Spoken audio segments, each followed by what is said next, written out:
It is well known that a bishop that is constrained by his own pawns is typically worse than a knight that can kind of maneuver around the board, find good squares, and find the best position to exploit the fact that the bishop of the opposite side is passive.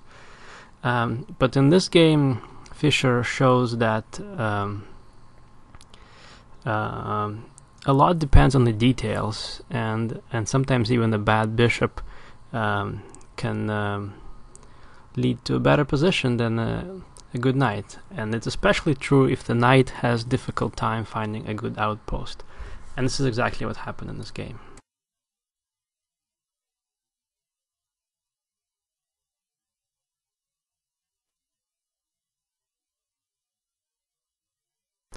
With this move already, black creates the pawn chain in the center that is fixed on the dark squares, and this makes the bishop on e7, well, that's going to be on e7, kind of bad. But it turns out that the bishop is doing an important job in defending the d6 pawn, and a lot depends on how the rest of the pieces are placed.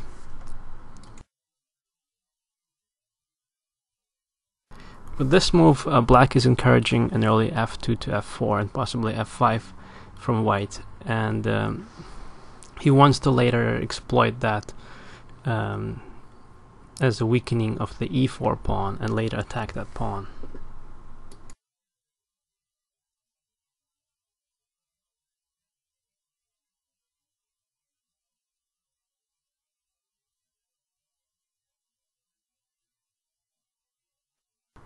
White is trying to establish the bind on the queen side, and black has to break through that bind as soon as possible.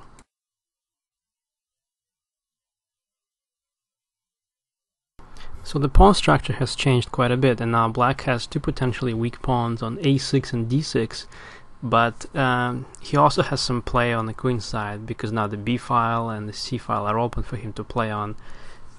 He's going to trade off his good bishop on c4, but the knight may come to c4 and occupy some good squares. So white has to be careful here, and he probably wants to trade the bishop on e3 for the knight on b6. But the way he chose to do that was not the most accurate way, and so a better way was to play king h1. In the game, he captured on b6 immediately, and this allowed black some extra tempi to place his pieces to better squares. So black doesn't mind the exchange of the light squared bishops, but if white now exchanges on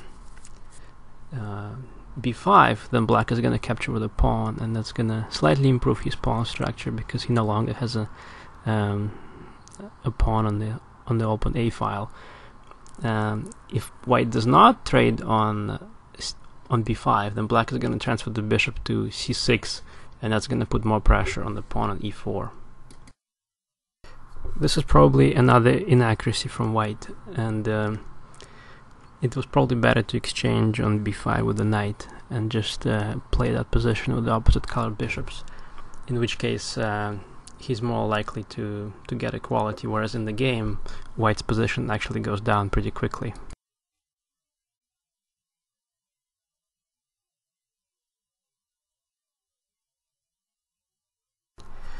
So this position is a great illustration that a bad bishop isn't always bad, because here that bishop is defending that pawn on d6. It may jump to g5 and get activated if necessary. On the other hand, the knight on b3 that is supposed to be good is actually really constrained and doesn't have any good squares. Had that knight been able to come to d5, things would probably be quite good for white, but as it is, the knight is slightly out of play, and black is creating good pressure on the a file. The rook is attacking the pawn on e4, so that keeps white a little bit tied up to defense with that pawn. And black is also hoping to increase the pressure on the a file by playing rook a8 or something like that.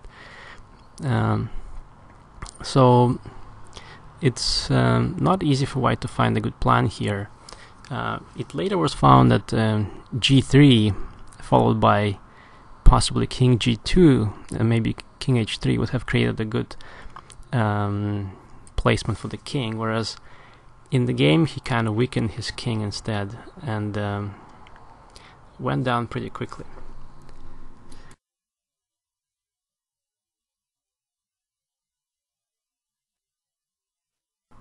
So as I had mentioned, the bishop is coming out to a better square, and now it turns out that the placement of pawns on g2 and h3 is not ideal, because now, well, the bishop can attack the king from f4.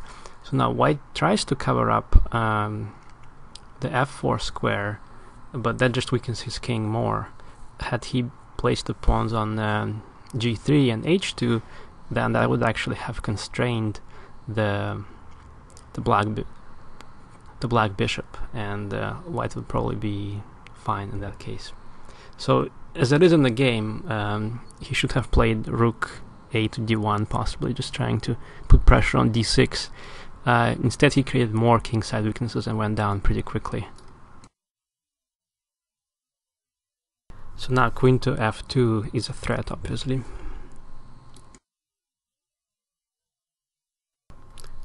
Now with his moves on the king side, white has weakened his king, so now the second rank is weak, and black is threatening to play rook to b2 with a check. So white tried to avoid the check and move the king away from the second rank, so that if black takes on b2, then the queen on a7 is gonna hang. But that ran into another tactical problem and allowed Fischer to win the game on the spot. It may seem that white is still holding on to things and that black doesn't have any immediate threats, but with his last few moves, white weakened his king so much, and black's pieces have become so active that Fischer found a tactical opportunity that just ended the game immediately. So that's it. This wins the pawn. It threatens rook to f3. If white takes on c3 with a pawn, then queen f2 is mate. If white takes on a2, then rook to f3 is check, and then the queen is coming to f2 with mate. So, and of course white's position is kind of completely destroyed otherwise, because the rook is so good on the third rank, and everything is just falling apart for white. So white resigned. So ironically, that bishop on g5 here is doing more than the knight on b3, and that just shows that a bad piece is, like, what a bad piece is defined not only by the squares on which the pawns are placed, but also sort of how the rest of the pieces are placed, where the rooks are, where the queens are, how each side's king is weakened, and just a lot of factors go into evaluating what is a bad piece and what is a good piece.